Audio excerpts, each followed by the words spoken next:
আসসালামু আলাইকুম, welcome back to my channel Rima cooking kitchen থেকে সবাইকে স্বাগতম। আবার হাজির হয়ে গেলাম আপনাদের মাঝে নতুন একটা রেসিপি নিয়ে। আজ আপনাদেরকে তৈরি করে দেখাবো পোয়া মাছ ভুনার রেসিপি।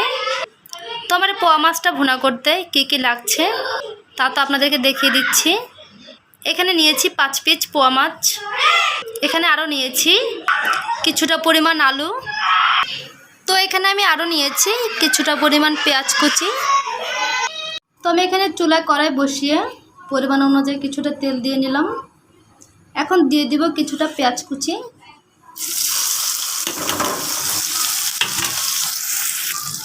এখন একটু ভালো করে নেড়ে চেড়ে দেব, পেঁয়াজটা লাল না হওয়া পর্যন্ত ভালো করে ভেজে নেব। তো পেঁয়াজটা আমি হালকা লাল করে ভেজে নিয়েছি।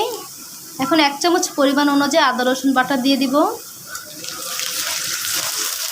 তো আদা রসুন বাটা কাঁচা গন্ধটা না যাওয়া পর্যন্ত ভালো করে একটু নেড়ে চেড়ে নেব। তো মশলাটা তেলের উপর ভাজা হয়ে গেছে, এখন পানি দিয়ে দিব মশলাটা কষানোর জন্য।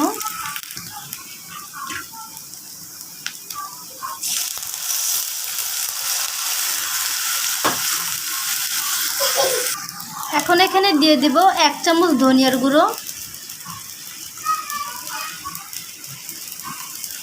আর দিয়ে দিব 1 চামচ হলুদের গুঁড়ো, আর এখানে দিয়ে দিব 2 টেবিল চামচ মরিচের গুঁড়ো,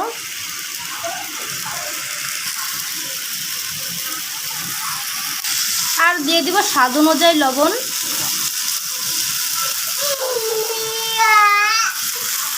মশলা থেকে তেলটা ছেড়ে দিয়েছে, এখন মাছগুলো সব দিয়ে দিব।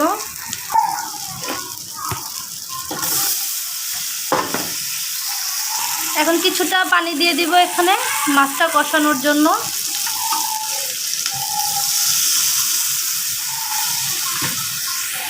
আর এখন 5 মিনিট পর্যন্ত ঢাকনা দিয়ে ঢেকে রাখবো।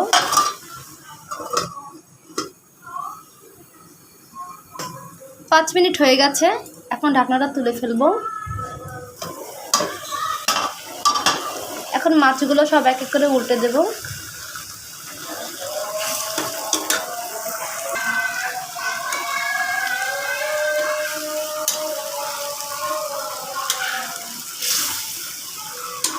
মাছগুলো আমার উল্টে দেওয়া হয়ে গেছে, এখন পানিটা না শুকানো পর্যন্ত ওয়েট করতে হবে। এখন ধুয়ে রাখা আলুগুলো এর উপরে দিয়ে দিব।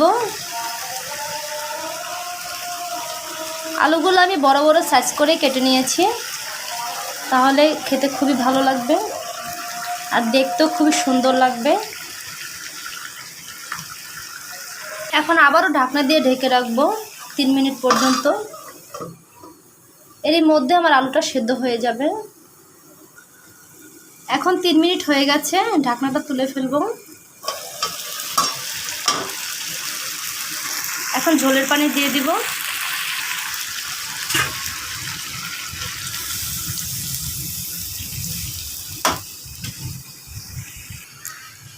তো ঝোলের পানিটা টেনে গেলেই আমার মাছটা হয়ে যাবে।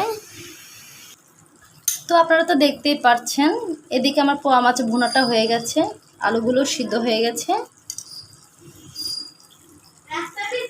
তো আমার এই পোয়া মাছের রেসিপিটা ফলো করে বাসায় একবার হলে ট্রাই করতে পারেন, খেতে খুবই ভালো লাগবে। কথা আর বাড়াবো না। তো সবাই সুস্থ থাকবেন, ভালো থাকবেন, আর আমার চ্যানেলের পাশে থাকবেন। আর আমার রেসিপি ভালো লেগে থাকলে লাইক, কমেন্ট, শেয়ার, সাবস্ক্রাইব করতে ভুলবেন না। আল্লাহ হাফেজ।